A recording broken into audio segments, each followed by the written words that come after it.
કેમ છો બાળકો?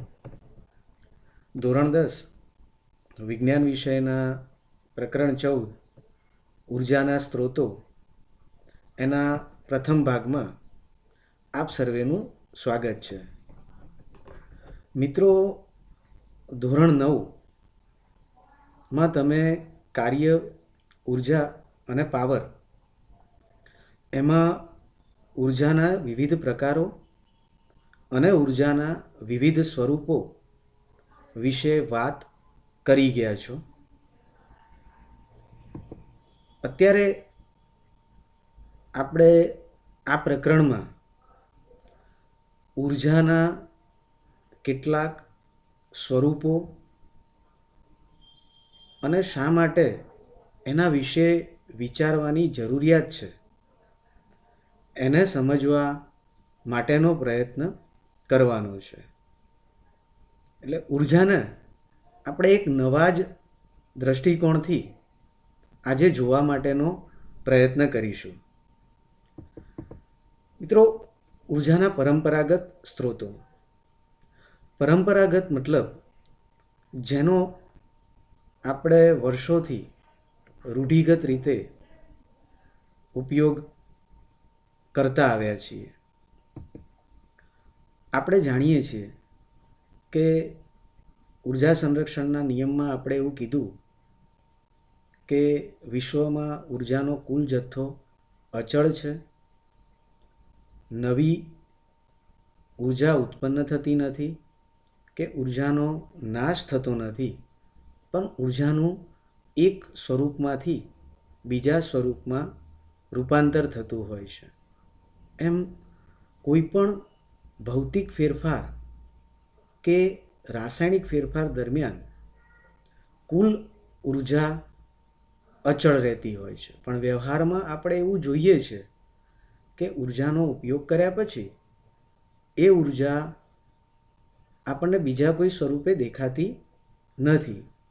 તો એમ થવા પાછળનું કારણ એ છે કે ઉપયોગી સ્વરૂપમાંની ઉર્જા આસપાસના વાતાવરણમાં પ્રમાણમાં ઓછી ઉપયોગી ઉર્જાના સ્વરૂપે વિખેરણ પામે છે.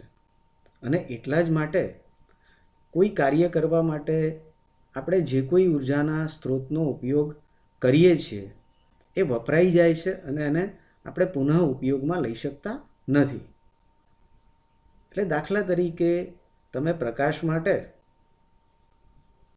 બલ્બ ચાલુ કરો તો એમાં વિદ્યુત ઉર્જા વપરાય અને પ્રકાશ ઉર્જા ઉત્પન્ન થાય છે, પણ એ પ્રકાશ ઉર્જા આસપાસના વાતાવરણમાં વિખેરણ પામી જાય છે અને ત્યારબાદ આપણે એનો ફરીથી ઉપયોગ કરી શકતા નથી.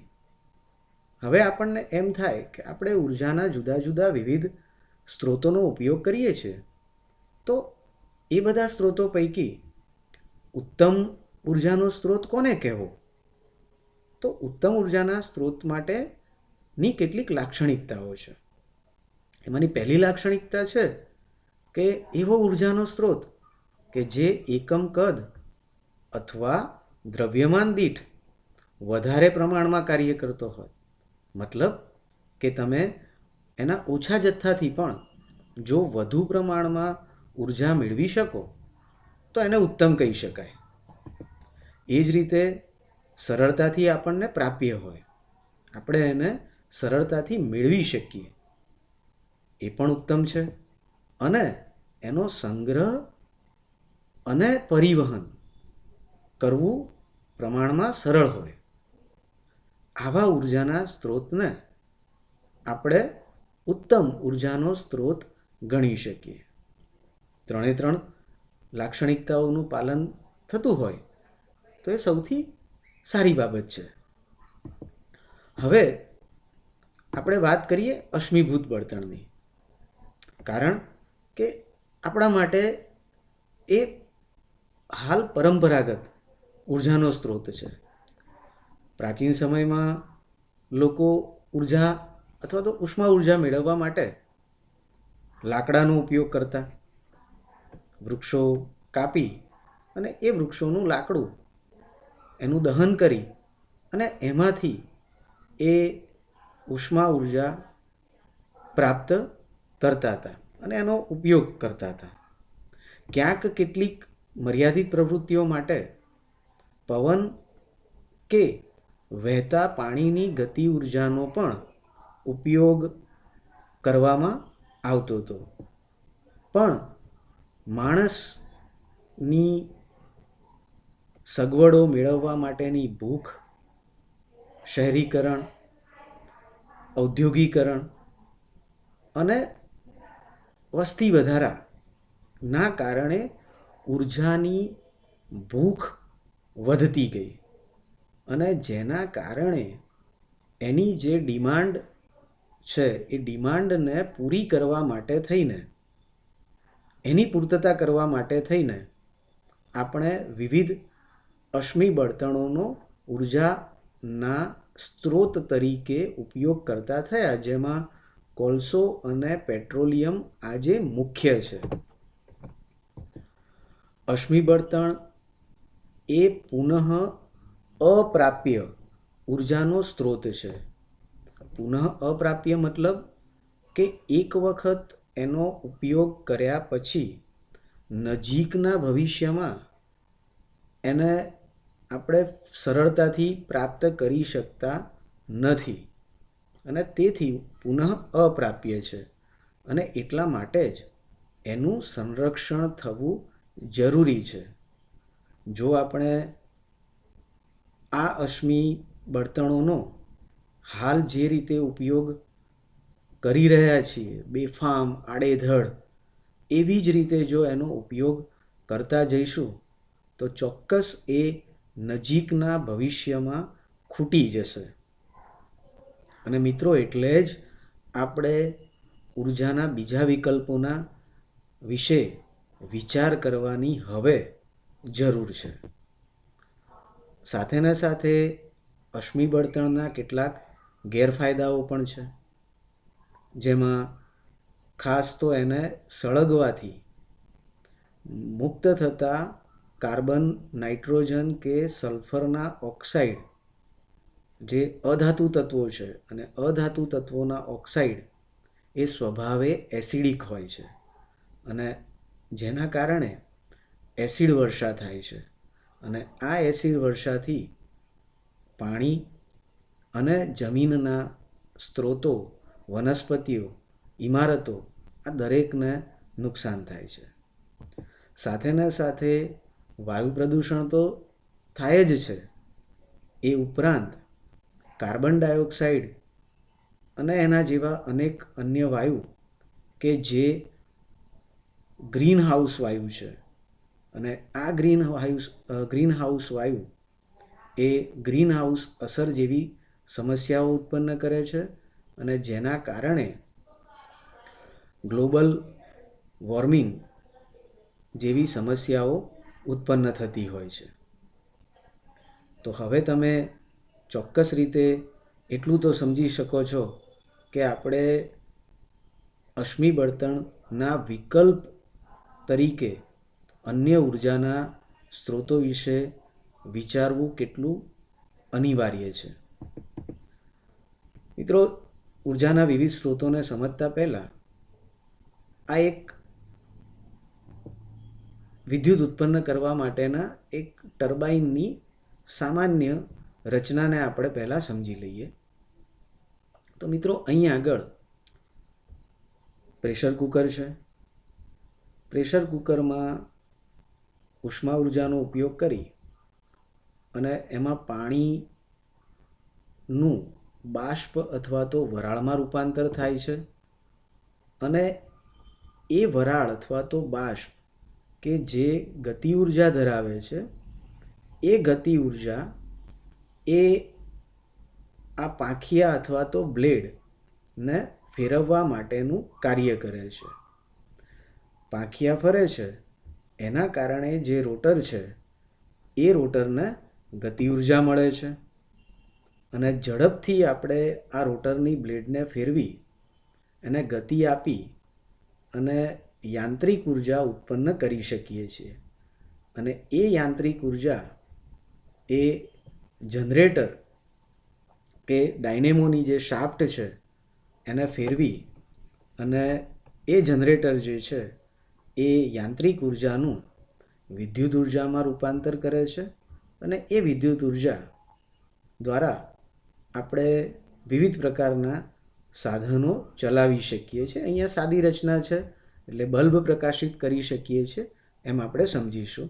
અને ઉર્જાનું આ જ સ્વરૂપ આજના સમયમાં ખૂબ જ અગત્યનું છે. જેમ તમે આગળ વાત કરશો અને એમાં તમે પવન ઉર્જા કે જળ વિદ્યુત મથક કે થર્મલ પાવર સ્ટેશનની પણ વાત કરશો ત્યારે એની અંદર પણ વિદ્યુત ઉર્જા ઉત્પન્ન કરવા માટે મિત્રો આ જ પ્રકારની રચનાનો ઉપયોગ થતો હોય છે અને જેમાં યાંત્રિક ઉર્જા દ્વારા વિદ્યુત ઉર્જા પ્રાપ્ત કરવામાં આવે છે. પણ એ યાંત્રિક ઉર્જા મેળવવા માટેનો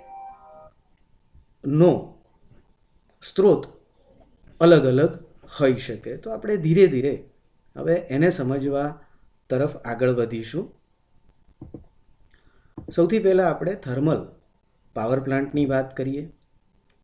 મિત્રો અહીં આ પાવર પ્લાન્ટની અંદર દરરોજ પાણીને ઉકાળી અને એની બાષ્પ બનાવવામાં આવે છે અને જે બનાવવા માટે અશ્મિભૂત બળતણ, દાખલા તરીકે ખનિજ કોલસો,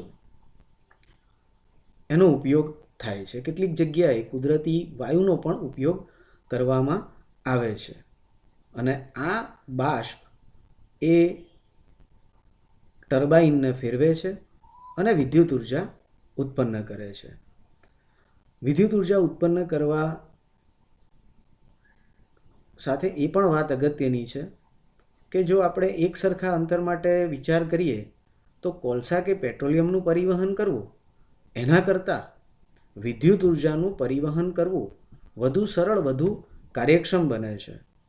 અને આ પાવર પ્લાન્ટને આપણે થર્મલ પાવર સ્ટેશન એટલા માટે કહીએ છીએ કારણ કે એમાં બળતણના દહન દ્વારા ઉષ્મા ઉર્જા મેળવવામાં આવે છે અને એ ઉષ્મા ઉર્જાને યાંત્રિક ઉર્જામાં ફેરવી અને વિદ્યુત ઉર્જામાં રૂપાંતર કરવામાં આવે છે. એટલે ઇનડાયરેક્ટ આપણે એમ કહી શકીએ કે ઉષ્મા ઉર્જાનું વિદ્યુત ઉર્જામાં રૂપાંતર થાય છે. એટલે થર્મલ મતલબ ઉષ્મા અને પાવર પ્લાન્ટ મતલબ જ્યાં ઉર્જા ઉત્પન્ન થાય છે એ જગ્યા. એટલા માટે એને થર્મલ પાવર પ્લાન્ટ અથવા તો થર્મલ પાવર સ્ટેશન તરીકે ઓળખીએ છીએ. આગળ વધીએ તો જળ વિદ્યુત પ્લાન્ટ. તો જળ વિદ્યુત વિશે પણ તમે જાણો છો કે આ પણ ઉર્જાનો એક પરંપરાગત સ્ત્રોત છે. એમાં વહેતા પાણીની ગતિ ઉર્જા કે ઊંચાઈ ઉપર સંગ્રહાયેલ પાણીની સ્થિતિ ઉર્જાનો ઉપયોગ કરવામાં આવે છે. અહીં આપણને ખબર છે કે સામાન્ય રીતે નદીના પ્રવાહમાં બંધ અથવા તો ડેમ બાંધી અવરોધ ઉત્પન્ન કરી અને એ પાણીને ઊંચાઈ ઉપર સંગ્રહ કરવામાં આવે છે અને ઊંચાઈ ઉપર સંગ્રહ કરેલા પાણીમાં સ્થિતિ ઉર્જા રહેલી હોય છે અને આ સ્થિતિ ઉર્જાનું એને નીચે પડવા દેવામાં આવે ત્યારે ગતિ ઉર્જામાં રૂપાંતર થાય છે અને એ ગતિ ઉર્જાનો ઉપયોગ કરી અને ફરીથી એ ટર્બાઇનના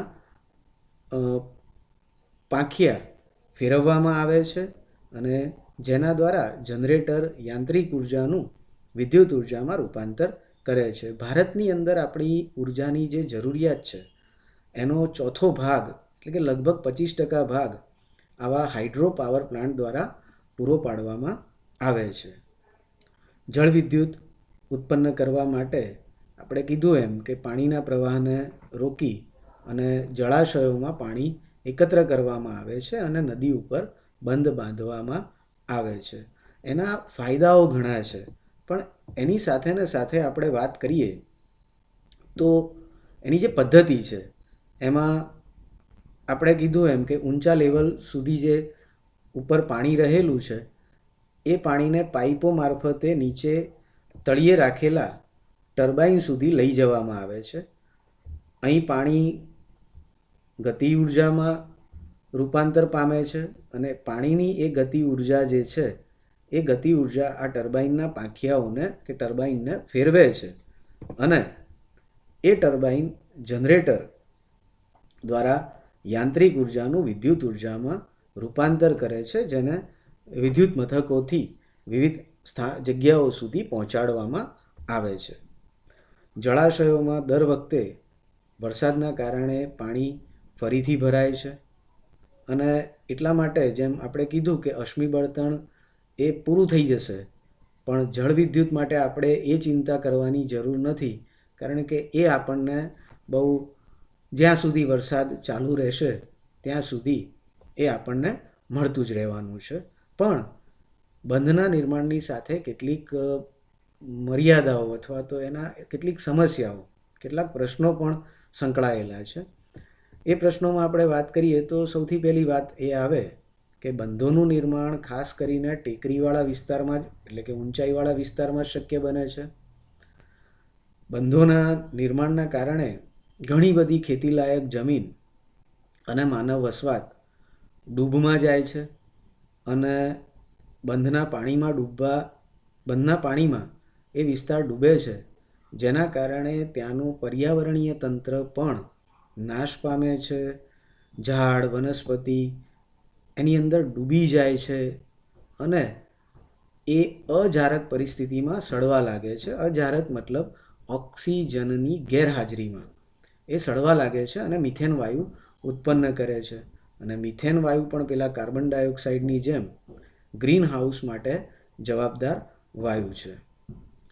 સાથેને સાથે બંધોના નિર્માણના લીધે જે લોકોનું ત્યાંથી સ્થળાંતર કરવું પડે છે, વિસ્થાપિત કરવા પડે છે, એવા લોકોને પુનઃ વસવાટ પૂરો પાડવો અને એમની જે ક્ષતિઓ છે એની પૂર્તતા કરવી, એમના ધંધા રોજગાર કે એમને ખેતી માટે જમીન પૂરી પાડવી, આ બધી જ સમસ્યાઓ ઉદ્ભવે છે. અને એના કારણે જ ગંગા નદી ઉપરનો ટિહરી બંધ કે નર્મદા નદી ઉપરનો સરદાર સરોવર બંધ આવી પરિયોજનાઓને પણ જ્યારે શરૂ કરવામાં આવી હતી ત્યારે એ વખતે પણ આવી જ બધી સમસ્યાઓના કારણે એનો મોટા પાયે વિરોધ થયેલો છે. તો આ વાત આપણે જળ વિદ્યુતના સંદર્ભમાં કરી શકીએ. હવે આપણે વાત કરીએ જૈવ ભાર વિશેની. સામાન્ય રીતે આપણા દેશની વાત કરીએ તો ભારતની અંદર મોટાભાગના લોકોનો વ્યવસાય ખેતી છે અને ખેતીના કારણે પશુધનની સંખ્યા પણ પુષ્કળ પ્રમાણમાં છે અને એમના જે અવશેષો છે એ આપણને બળતણનો સ્થાયી સ્ત્રોત પૂરો પાડે છે. અને આ બળતણ વનસ્પતિ કે પ્રાણીજન્ય હોવાના કારણે, મતલબ કે જૈવ અથવા તો સજીવોમાંથી મળતું હોવાના કારણે એને આપણે જૈવ ભાર એટલે કે બાયોમાસ તરીકે ઓળખીએ છીએ. પણ અહીં એક મર્યાદા છે કે આવા પ્રકારના બળતણના દહનથી વધુ પ્રમાણમાં ઉષ્મા ઉર્જા ઉત્પન્ન થતી નથી અને ધુમાડો પણ વધુ પ્રમાણમાં થાય છે. એટલે ક્યાંક થોડાક સુધારાની પણ જરૂર હતી. એના માટે સૌથી પહેલાં કે માની લો કે લાકડું પણ એક જૈવભારનું ઉદાહરણ છે, પણ જો લાકડાને મર્યાદિત ઓક્સિજનની હાજરીમાં સળગાવવામાં આવે તો એમાં રહેલું પાણી અને બાષ્પશીલ દ્રવ્યો દૂર થાય છે અને એના અંતે જે ઘટક વધે છે એને ચારકોલ કહેવાય છે. અને ચારકોલનો ફાયદો એ છે કે એનું દહન કરવાથી આપણને ઉષ્મા ઉર્જા પણ વધુ મળે છે અને ધુમાડો પણ વધુ પ્રમાણમાં ઉત્પન્ન થતો નથી. એ જ રીતે લાકડા સિવાય જૈવભારનું બીજું ઉદાહરણ છાણા છે. તો ગાયનું છાણ, જુદી જુદી વનસ્પતિઓનો કચરો, શાકભાજીનો કચરો કે ગટરના પદાર્થોને ઓક્સિજનની ગેરહાજરીમાં સડવા દેવામાં આવે, એમનું વિઘટન કરવા દેવામાં આવે તો એ આપણને એક પ્રકારનો વાયુ આપે છે જેને આપણે બાયોગેસ તરીકે ઓળખીએ છીએ.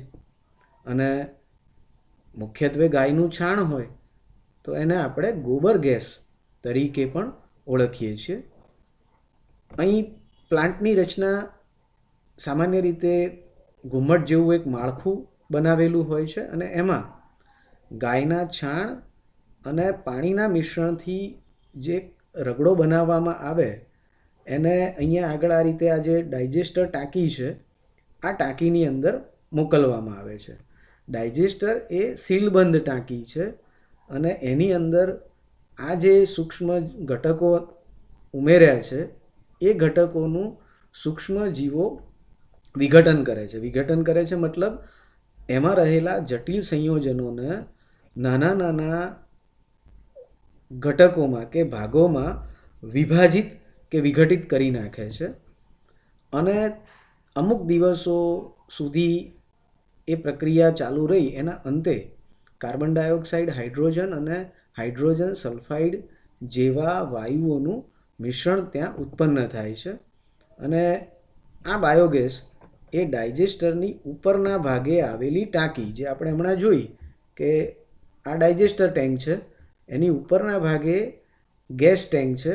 આ ગેસ ટેન્કમાં વાયુ એકઠો થાય છે અને એને નળીઓ દ્વારા ગેસ આઉટલેટ એટલે કે જુદા જુદા ભાગો સુધી લઈ જવામાં આવે છે. એટલે ડાયજેસ્ટરના ઉપરના ભાગે આવેલી ટાંકીમાં ભેગો થાય છે અને ત્યાંથી નળીઓ દ્વારા ઉપયોગમાં લઈ જવામાં આવે છે. બાયોગેસ એ 75% જેટલો મિથેન ધરાવે છે અને એટલા માટે એ ઉત્તમ બળતણ છે, કારણ ધુમાડા રહિત સળગે છે. એ જ રીતે લાકડા, ચારકોલ કે કોલસાનું દહન કર્યા પછી જેમ રાખ જેવા અવશેષ વધે છે એવા કોઈ અવશેષ અહીંયા વધતા નથી અને એની તાપીય ક્ષમતા એટલે કે એમાંથી ઉષ્મા ઉર્જા પણ વધુ પ્રમાણમાં આપણને મળે છે. એટલે ખોરાક રાંધવાની સાથે ને સાથે પ્રકાશના સ્ત્રોત તરીકે પણ એનો ઉપયોગ કરવામાં આવે છે. એનો બીજો મુખ્ય ફાયદો એ છે કે વધેલા રગડાને સમય સમય ઉપર બહાર કાઢી અને જમીનને ખૂબ જ જરૂરી એવા નાઇટ્રોજન અને ફોસ્ફરસ યુક્ત કુદરતી ખાતર તરીકે એ રગડાનો પણ ઉપયોગ કરી શકાય છે, જેથી જમીનને પણ નુકસાન થતું નથી. પવન ઉર્જા આ પણ ઉર્જાનો એક સ્ત્રોત છે. આપણે બધાએ મોટા ભાગે દરિયા કિનારા કે એની આસપાસના વિસ્તારોમાં પવનચક્કીઓ જોયેલી હશે. પવન ઉર્જામાં પવનની ગતિ ઉર્જાનો વિદ્યુત ઉર્જા કે અન્ય કાર્યો કરવા માટે ઉપયોગ કરવામાં આવતો હોય છે. ભૂતકાળમાં યાંત્રિક કાર્ય કરવા માટે પણ પવન ઉર્જાનો ઉપયોગ કરવામાં આવતો હતો, જેમ કે કૂવામાંથી પાણી ખેંચવું હોય કે અનાજ દળવાની ઘંટી ચલાવવી હોય. પણ હાલમાં આપણે પવન ઉર્જાનો ઉપયોગ મોટા ભાગે વિદ્યુત ઉર્જા ઉત્પન્ન કરવા માટે કરીએ છીએ. પવનચક્કી એ સામાન્ય રીતે મોટા એક વિદ્યુત પંખા જેવું બંધારણ ધરાવતી રચના છે, જેને એક જમીન ઉપર જડિત એવા આધાર સાથે અમુક ઊંચાઈએ ગોઠવેલી હોય છે અને વિદ્યુત ઉત્પન્ન કરવા માટે પવનચક્કી એ પવનની ગતિ ઉર્જાનો ઉપયોગ કરી અને એના જ્યારે પાંખિયાઓ ફરે છે તો એ પાંખિયાઓ સાથે જોડેલી ધરી એ વિદ્યુત જનરેટરના ટર્બાઇન સાથે જોડેલી હોય છે અને જે ટર્બાઇનને ફેરવે છે અને જેના કારણે જનરેટર એ પવનની ગતિ ઉર્જાનું યાંત્રિક ઉર્જામાં અને એ યાંત્રિક ઉર્જાનું વિદ્યુત ઉર્જામાં રૂપાંતર થાય છે. અને ખૂબ જ મોટા વિસ્તારમાં આવી ઘણી બધી પવનચક્કીઓ એકસાથે સ્થાપિત કરી અને આપણે પવનચક્કી ફાર્મ કે જેને વિન્ડ ફાર્મ પણ કહેવામાં આવે છે તો એ બનાવી શકીએ છીએ. પવનચક્કી દ્વારા જે ઉર્જા ઉત્પન્ન થાય છે એ પણ પર્યાવરણને અનુકૂળ છે અને ખૂબ જ અસરકારક ઉર્જાનો સ્ત્રોત છે. પણ પવન ઉર્જાનો ઉપયોગ કરવામાં પણ કેટલીક મર્યાદાઓ છે, જેમ કે પવન ઉર્જાનું ફાર્મ ફક્ત એવા જ વિસ્તારોમાં સ્થાપિત કરી શકાય જ્યાં વર્ષના મોટાભાગના દિવસોમાં પવન ફૂંકાતો હોય, તો જ આપણને 12 માસ એમાંથી વિદ્યુત ઉર્જા મળી શકે. પણ ત્યાં પવનની ગતિ ઉર્જા પણ અગત્યનો ભાગ ભજવે છે અને ટર્બાઇનની ગતિ ચાલુ રાખવા માટે પવનની ગતિ 15 કિલોમીટર પ્રતિ કલાકની હોવી જરૂરી છે. પવન ફાર્મ અથવા તો વિન્ડ ફાર્મ સ્થાપવા માટે ખૂબ જ મોટા જમીન વિસ્તારની જરૂર પડે છે, કારણ કે તેના પાંખિયા ખૂબ જ વિશાળ હોય છે અને તેથી પવનચક્કીઓને એકબીજાથી દૂરના અંતરે ગોઠવવી પડે છે અને ઘણી બધી પવનચક્કીઓ એકસાથે ગોઠવવાના કારણે ખૂબ જ મોટો જમીન વિસ્તાર રોકાઈ જાય છે અને પ્રારંભિક ખર્ચ આવું ફાર્મ સ્થાપવા માટેનો ખૂબ જ ઊંચો આવે છે, જે કોઈ પણ કંપનીને ઇન્વેસ્ટમેન્ટ કરવા માટે કે કોઈ પણ દેશની સરકાર માટે ખૂબ જ મુશ્કેલીરૂપ બને છે. તો મિત્રો, અહીં સુધી આપણે ઉર્જાના કેટલાક સ્ત્રોતોને સમજવા માટેનો પ્રયત્ન કર્યો. હજુ પણ આપણે ધીરે ધીરે આ જ દિશામાં આગળ વધવા માગીએ છીએ કે ઉર્જા અને ઉર્જાના અવનવા સ્ત્રોતો વિશે વિચારવાની હવે ખૂબ જ તાતી જરૂરિયાત આપણી માનવજાતને છે અને આ જ પ્રકરણના બીજા ભાગમાં આપણે આ જ વાતને આગળ વધારતા ફરીથી મળીશું. મારી તમને સૌને વિનંતી છે કે એક વખત અહીં સુધીના ભાગને પુસ્તકમાં વાંચી લો, આ વિડીયો જોઈ લીધો અને હવે ફરીથી તમે પુસ્તક સાથે રાખી અને ધ્યાનપૂર્વક વાંચી લો તો ચોક્કસ તમને આના કન્સેપ્ટ સરળતાથી ક્લિયર થશે. બીજા વિડીયોમાં ફરીથી મળીશું. ખૂબ ખૂબ ધન્યવાદ.